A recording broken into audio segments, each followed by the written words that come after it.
So if you are going to watch your aquarium, particularly if you think there's any issues, it's really important to allow the fish to forget that you're watching them. So you'll notice when you first walk up to your aquarium that the fish will act in a particular way. They'll generally run up to where you usually feed them, and what they're ultimately doing is trying to get your attention to try and remind you to feed them. So they will act very unnaturally when they know that you're present in the aquarium, in the room, because it's very evident to them that you are the dominant being. So you will very often see extremely different behaviour when the fish forget that you're around. So it's really important that when you're watching the fish, if you're worried about any issues with territoriality, aggression, or whatever, that you just sit totally still for quite a number of minutes, and then the fish will go about their normal business and will forget that you're there.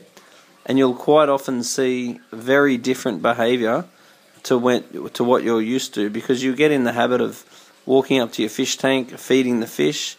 The fish get very excited, very distracted when you're present, because they know they're going to get food. So what you need to do is sit down, give the fish a few minutes to forget that you're there, and then watch them. And you'll see very different behaviour arise quite often. So you might find fish become aggressive that you didn't know were aggressive. You might find fish become territorial that you didn't know were territorial, and so on. So that's why it's really important just to monitor what the fish are doing.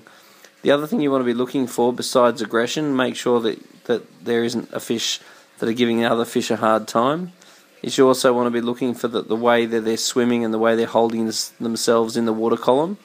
So if you see itching and scratching against the rocks, or if they look uncomfortable, all that tends to be exaggerated when they're not distracted by your presence as well. So the moral of the story is to really sit back and watch what your fish are doing. So just look at every fish, watch the way it's swimming, watch the way it's interacting, because you can actually learn a lot. You can find out which fish are bullying the other ones. You can find out which ones might be showing signs of issues like white spot. If you see fish clamping their fins or swimming on the spot, they're all bad issues. So you'll know to address those issues. And remembering that every issue is either to do with water quality or nutrition. And then if you do see any signs of issues such as swimming on the spot, such as scratching, itching, little white spots on the fish, breathing heavily, then hitting the tank with a white spot preventative is always a good idea.